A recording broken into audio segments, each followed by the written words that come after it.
that roar when you ran out just puts goosebumps on the back of your neck. Moss went straight through. Andrews there.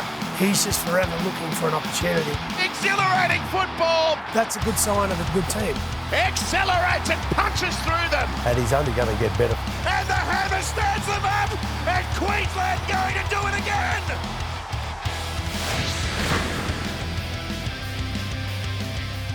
Well, thanks for joining us for our special State of Origin preview edition as we count down to the Game 3 decider at Suncorp Stadium. First of all, boys, we'll kick things off. Quick one. The boys on the Sunday Footy Show did this the other day. Who's the most underrated Origin player you've played with? Like, thinking from my perspective, watching guys like maybe a Dallas Johnson, Ash Harrison, Paul Bowman, you would have played with him, Lockie, or Mark Coyne. Who would you guys say that you played with in the Maroons most underrated? There's a few, like I'm sort of thinking, there's someone like Nate Miles, there was Dallas Johnson, Sean Berrigan, Yep. Adam Mogg. Oh, yeah. Adam Mogg only played a few games, but he was a very good player. Yep. But the guy I was going to settle on was the one you mentioned first, Dallas Johnson. Yeah. I just think he typifies what Origin's about, what Queenslanders are about, and he's probably my choice, and his ears would prove that. He's a smaller forward too. Oh, he's tiny. Yeah. He's tiny, but just he was just, like I said, he epitomised what Origin's about, particularly a Queenslander, and he just was relentless in putting his body on the line. Who would you say? Cabbage on the side of the ears. Yeah. That's a good description. But he was a wonderful player, Alice.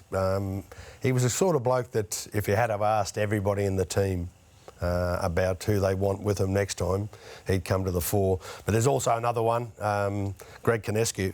Oh, yeah. Was a wonderfully talented hooker, and they were the days when you had to be quite skillful to win the ball in the scrums.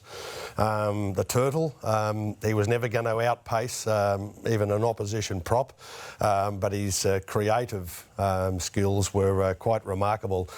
Set up a number of tries. I've gone back and had a look at some of the old footage, and he was very creative, Greg.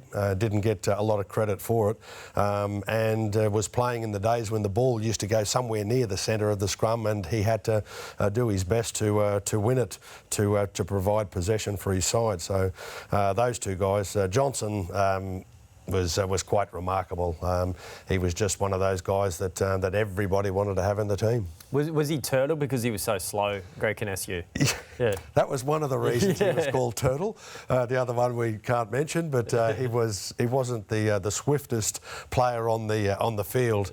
But in the days when skillful hookers that could strike for the ball quickly played a little bit of a role in the game, that was his real skill. And he came into first grade at 18 years of age. Hookers didn't do that in those days. He was quite remarkable and did it in a Norse team that probably needed a little bit of stability.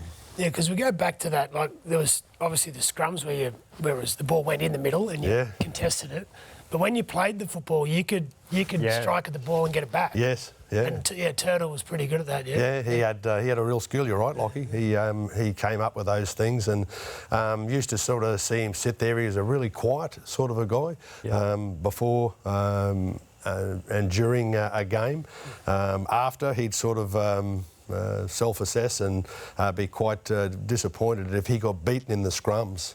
The Battle of the Hookers played a remarkable role, and they were the days, we think back some of the most talented hookers. Johnny Lang, Queensland and Australia, he did it. There was a guy that I remember watching, Brian Fitzsimmons, when I was just a boy watching, and he was regarded as a wonderfully talented hooker. So, possession plays an enormous role in all football games, in particular State of Origin. Well, let's take a look at some of the key players for the Maroons on Wednesday night. Another guy who probably falls in that underrated category, even though he's a former player of the series, Dane Gagai, Lockie. His aggression that he brings to the team, is that a key reason why he's back in there? Passion is probably a better word to describe it. Yeah, I think. I also think he's probably the fittest he's looked for a while, and defensively, he's been very good. And look, last week he scored a double down at Canberra, so he's in form. knows what this jersey's about, knows what this arena's about, and playing at home in a decider, like you got no dramas at all in having confidence in him, playing well. Yeah, I don't think there would have been too many people in the general public that would have picked Dane to be in there this time, and I think the selectors need to be commended, really congratulated. He's one of those guys that when you go into the toughest task of all, and the battle of an origin, if you could pick the blokes that you want to be beside you, the ones that you know will never give up and will put in their best performance, he'll be in there amongst the names that you love having alongside him. And he's a competitor. Boy, is he a competitor, and he certainly will produce his best in this one. Well, state versus state, mate versus mate. He's marking Bradman best. Yeah. So that'll be, I reckon there'll be plenty of lip happening there. I think it'd be good for Gagai and Cobbo next to each other. So Gagai will help Cobbo because Cobbo's still quite young and inexperienced, and he obviously would have been a hero of Cobbo's growing up. Also, a new addition is his Knights teammate, talking about mate against mate, state against state. Kalyn Ponga back. How do you see him being used in this game, Lockie? Well, you've been watching training. Yeah. You probably have a I don't know what Billy would want us to say based on what we've seen in training. Okay. He has been playing a lot as that loose middle forward. When he did come into Origin the first time, that's how Kevy used him as well? Yeah. Yeah, I think it's not so much about, wherever he is in attack, he's going to be a threat. I think the interesting part is where he plays him defensively. Yeah. Just so, I remember when his debut, he made 21 tackles, put him in the middle of the field, and still had an awesome game in attack. But I just don't know whether that's where you want to put him in the middle of the field and zap his energy and not get the best out of him from his attack perspective. So where he puts him defensively is probably more intriguing to me. And I haven't spoken to Billy about it because I don't really want to know.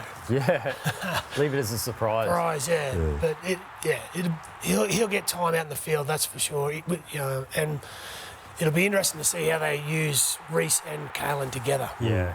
Yeah, it'll be interesting. Again, he's an extremely talented player. His evasive skills are extremely skillful.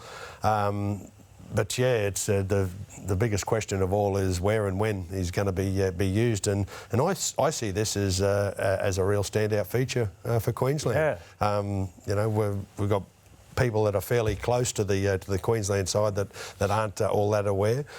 So New South Wales are certainly going to be questioning where he's going to be used and when, and what sort of effect they put upon him defensively, because he's certainly a very skillful player that's quite able to evade the defence. Yeah, the other part, we can't forget what happened in game one too. And this game will be probably the most physical out of all of them. So you've got to... Look, hopefully nothing happens to the Maroons, but there's a chance on both sides that you might have to use someone pretty early to cover an outside back. Yeah, and he's so versatile, he could help out with that. And you've also got Cobbo and Gagai can be shifted around the back line. But game two, how does Billy Slater put his finger on what went wrong, or how does he change the mindset after that? How hard is it not to lose belief after a loss like that? Yeah, I guess whenever you lose a match of origin importance, you sit down and you look at it. You go over and over and over, and I'm sure Billy will have been through the replay a number of times and take into mind what he asked the players to try and achieve and what they actually did achieve, and certainly to the case of what were the disappointing factors of it, and there were quite a number of those. I think the one point that that I keep hearing lately is that New South Wales, Queensland did very well to hold New South Wales for quite some time and stay in it. Being a man short certainly is not an easy task. So it's going to be one hell of a battle. I have said that I see this is the best team New South Wales have picked for quite some time. Yeah.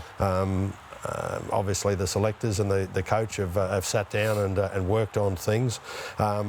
They've got it in their mind that that's the way that they take care of things. I don't think there's been all that much concentration on how they handle Queensland.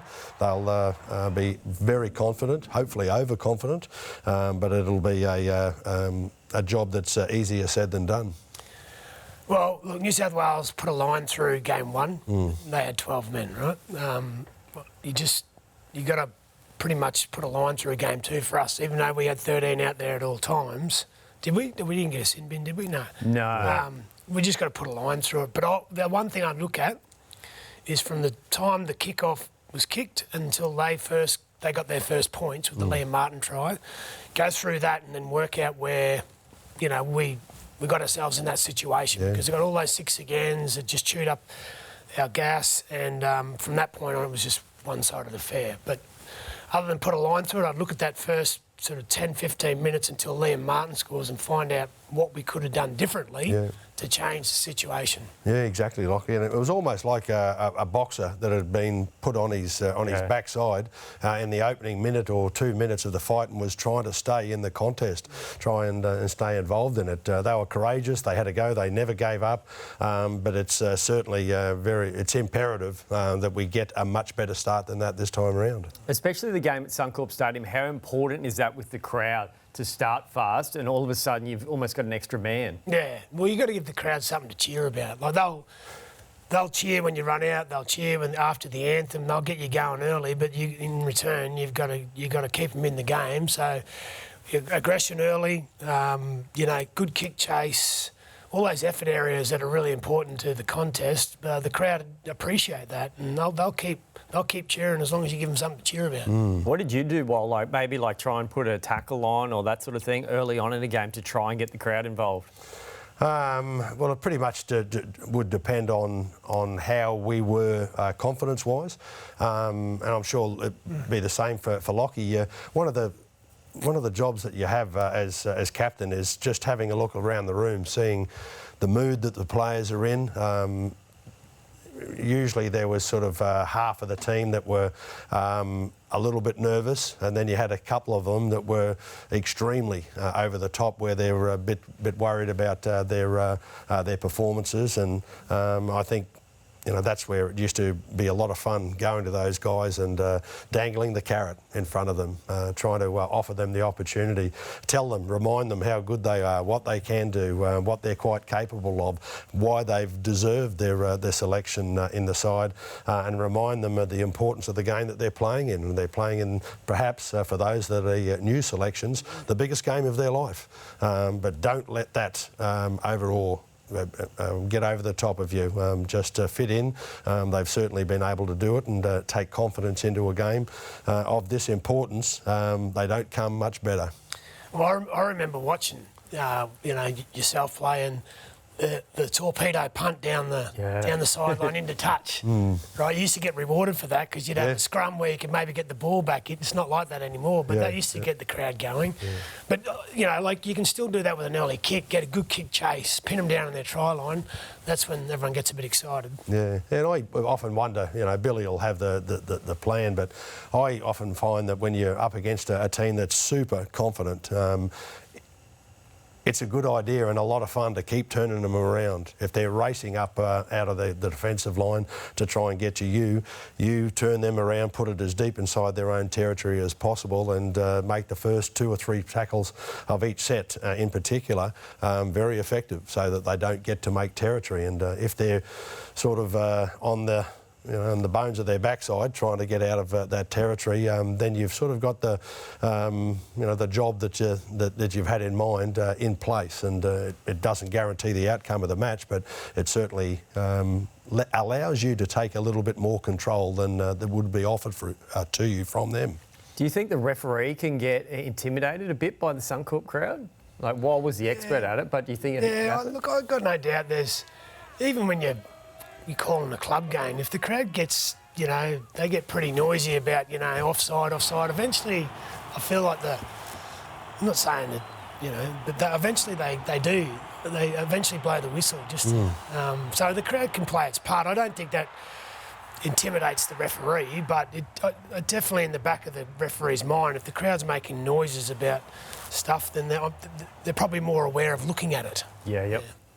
And also, too, New South Wales asked if they could go down Caxton Street with the bus, but the Queensland Police said that's a no-go zone. We see it now, it's blocked off. Your thoughts on that? Well, we remember when New South Wales did take their bus down Caxton Street. That's a few years ago now. There were bottles, cans, rocks thrown at the bus. They went up. They were pushing and rocking the bus. That's just a common sense decision. Yeah. I can see what New South Wales are coming up with there. It's we want to prove all these fools wrong. Have a look at them. You know, they're full of grog already, and try and take the mood of Queensland on well before they even get to the ground. But public safety has to play a role here, and that. I can see that, you know, they've brought it up as it's almost a promotion and an attempt to get their self-confidence at an all-time high, but there's not a lot of common sense in it. Yeah. Yeah, look, New South Wales wanting to go through that crowd at Caxton Street just gives you an idea of the mindset they're in. They want to embrace the hostility. Yeah. So they're going to play well. There's no doubt about that. I'd love to be able to find a way to get it back again. Yeah. Like just somehow put people in cages or something. I don't know. I just think it adds to the theatre of Origin, and, you know, not just the New South Wales bus going down, but the Queensland bus coming through as well. I think if we can find a way where people's safety is still paramount, then it'd be nice to reintroduce it somehow. Yeah, I mean, there was a time when the Queensland bus was advised not to go down there, and it used to go around the long way, right up on the hill and come in a different way. And there were a couple of players in the Queensland camp that asked our manager, Dick Tosser-Turner, to ensure that the bus did come past the Caxton, and effectively it did, which was always a wonderful way to inspire players. For the guys, there's a lot of blokes that don't need the inspiration. They've got it. They're all ready. But, you know, for some of the new faces, it's quite a good way of dangling the carrot in front of them. Nice. Well, sometimes if we won, we'd drive the bus back on the way. Totally different, like going up about 4 levels when you going before to going after a win, especially. Nice. And just quickly on Clubland, before we wrap up this episode, Lockie, what's going on with your Broncos? 6 losses in a row. They're in a bit of a hole at the moment. Obviously, when after you lose 3 in a row, you sort of start to zap your confidence a bit. And I've got to say, the other night, just the first 40 minutes, wasn't good enough, and that sort of had to dig their way out of that. And while they played much better in the second half, they were unable to get the 2 points. And it comes with a lot of pressure now. You know, I think the talk is 6 out of 7 to play finals. And looking at the draw, I mean, there's never an easy game. But, there's some tough games coming up for the Broncos, so they're up against it. Yeah. Yeah, they're doing a tough sitting. I was sitting watching last week's game, and you could see right from the opening of the match they were pretty much on the ropes, trying to stay in it. And I think there was a lot of guys that were going quite well, but the further the match went, it just appeared as though that they were probably questioning their input a little bit, but they try their best. They do whatever they possibly can, and I think it's going to be good to see their performance in their next game, particularly when they know that it's do or die, pretty much from here on in. And when you've got that sort of fact to inspire you for a game, it will bring out the best in them. And I'm sure that the boys will feel pretty good to know that they've got wonderful support coming from the Broncos fans. Hasn't been a good last few weeks, but I'm sure they'll go pretty well from here on in. One of the shining lights was Blake Moser. A lot of the game changed a bit, so that was good for him. It was only his 3rd game, been a lot of raps on the kid. But I thought he might just scoring that try might be enough to just sort of give him some confidence. Yeah. What's the best case scenario for the Broncos? You mentioned 6 out of the last 7 to make finals. That's the perceived mark. I think, they play the Knights after Origin this week. I think if they lose to the Knights, that's it. They can't make the finals. Yeah, look, playing Newcastle's not easy either. So that's not just because that's a tough assignment. And there's talk Kevin might rest some of his Origin players depending on their workload through the week and the workload tomorrow night. There's obviously there's a lot of pressure on at the moment, and I guess it's an old cliche, but I think it's just 1 week at a time for the Bronx. Big decision, that one, Lockie, though, isn't it, for Kevy, to rest the players or realise that, we pretty much need to win from here on in. But when you're gambling with the long-term future of the players, you've got to make a big call. Yeah. What about on Kevy? If they miss the finals this year, will the Drums start beating, or is he enough grace period from last year? Yeah, look, I just think because we made the grand final, probably should have been premiers last year. We were 15 minutes away from that happening. Obviously, the expectation this year was to go be there again, right? You do need some luck along the way to get to a grand final. And don't forget, we lost Tom Flegler and Herbie Farnworth, two very good players. So, look, I think, if we don't play finals, it's obviously, you would say it's a failure. Yeah. But, there's no issue there from the coaching perspective. It's, I think he's just hasn't had a lot of luck this year. I think the Broncos are a lot better respected this year than they probably were last year. Not many thought that they'd get to the season decider, and everybody realised that they put in a wonderful performance to get there, and that was something else. Come up against them this year, and they give them almost similar to respect to what Penrith demand. And Adam Reynolds being out for an extended period, is that an excuse to miss the finals? I don't think it's an excuse to miss the finals. I would say it's a reason for for not being able to win a few of those games. Like he obviously he's had a huge impact on the club since he's come, and then and what he does is he allows everyone else to just focus on their individual roles in the team. Like he's an experienced halfback, which makes it easier for everyone around him when he's there. And you can notice the difference just when they're under pressure or the game's tight. They do lose their way a little bit, and that's no disrespect to the players that are filling in. It's just they don't have the experience that Adam does. Yeah, Adam, I don't think it's an excuse. I think it's fact. Yeah. They know that when he's on the field, they produce a much better performance, but the players themselves feel so much better. They know that the confidence is risen enormously. They go onto the field with a lot more self-belief, and certainly, we've just got to be able to accept the fact that there are going to be injuries that happen to different clubs and players throughout the course of each year. This one has been very damaging for the Broncos, but I know that Kevy won't be using it as an excuse. He'll just say that we've had players there that have been quite capable of going out there and producing their best each and every week, and we just didn't do it on some occasions. Others we did. And Reynolds still several weeks away from making his comeback. Next year will be his last year in the NRL. Is there concerns, Lockie, in the depth of the halfback now? So they've tried Jock Madden. He was all right, couldn't really get the job done. Josh Rogers filled in the other day against the Dragons. Kobe Black's there. He's still too young. He's out with a thumb injury at the moment. Is that starting to become a concern? Look, I think, Kobe, he's obviously earmarked long term as a 7, but as you said, he's still young and he's still doing his apprenticeship. Adam Reynolds has been pretty active with him. Look, Jock is injured, so down to Josh, and again, more time in the seat and saddle, he'll get better. But it's just you're now playing under a team that's under pressure to win. So it's not an easy assignment for those guys filling in, because everyone's just going to talk about Adam not being there, so it puts a bit more pressure on the 7s that are in that position. Yeah, you can't buy experience. You gain it and you earn it, and it's something that provides a wonderful amount of spirit too, to yourself and also the players that you're playing alongside. But it's when every club goes through it where they lose a key player, perhaps their most experienced star, and they've got to get used to life without them and learn to play in a different manner. So Brisbane have got that challenge in front of them. And a team heading in the opposite direction. Who'd have thought the Titans and Broncos essentially equal on the ladder?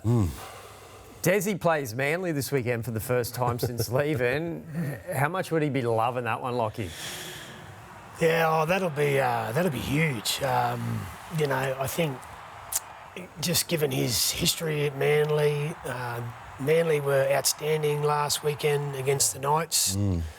Turbo's back, right? And if DC backs up, then, geez, that's a big test for the Titans. But, look, Desi's the master of, getting his team up for big games. So it'd be interesting to see his demeanour this week at the Titans and what he's going to say to them in the lead up to the game. Yeah, he's he's an interesting bloke, Des. Yep. He's fantastic, and the way that he's able to add self-belief to each and every one of his players. He's almost like a scientist working away on players on what to do with them, how to do it, where to do it, how often he should be doing it, and he's gained plenty of respect over the years with his ability to play and then go ahead as a coach.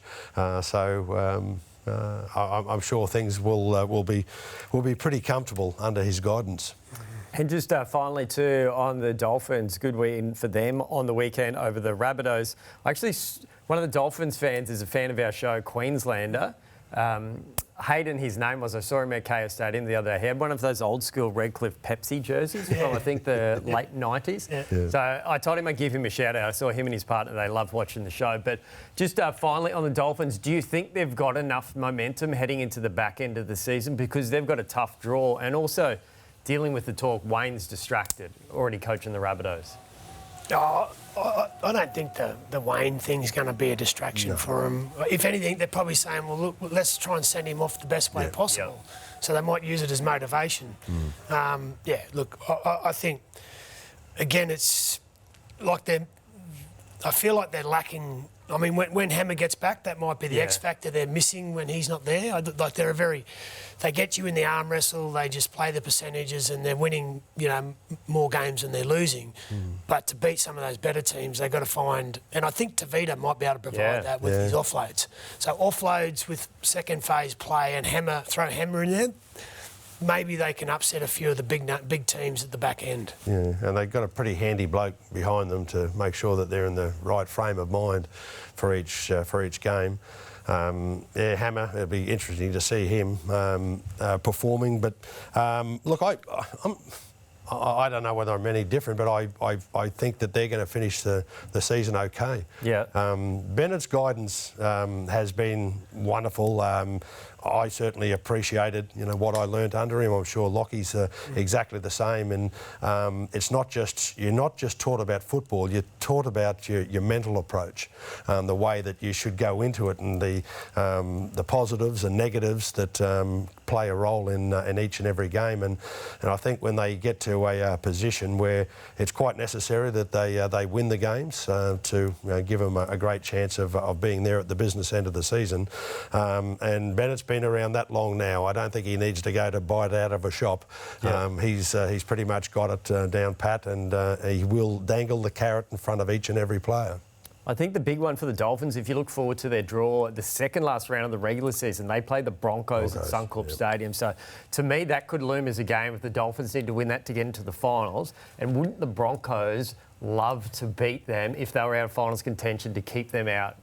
That'd be a great little local rivalry there, Lockie. Well, it'd be nice if both teams are in finals contention when that game's come up. But that'll be big, and I'm sure both coaches, Kevy and Wayne, would be very motivated to get 2 points, not just to go up the ladder, but just to tick a box. Yeah, and I'll bet it's a sellout. Yeah. That game, I'll bet it'll be a sellout. It'll be promoted in the best way possible, and to have that rivalry on the field made even better with the Kevy versus Wayne. That's worth admission. That's going to be a wonderful game. Yeah, we can't wait for that game at Suncorp Stadium, the back end of the season. But at the moment, the focus fully on Wednesday night, live and exclusive coverage on Nine's Wide World of Sports. The Origin decider, can Queensland win the third straight series? We'll find out shortly. This year, NRL on 9 is your one-stop shop for all footy. That's right, Freddie. Not about the highlights, action, 7 days a week. Billy and Gus podcast, get that on your drive on the way home. Immortal Behaviour. Grab a seat on the couch for that, and of course my favourite, Freddie in the 8. The best footy brains, the biggest games. Don't trust the algorithm, subscribe to NRL on 9 and get all your entertainment there.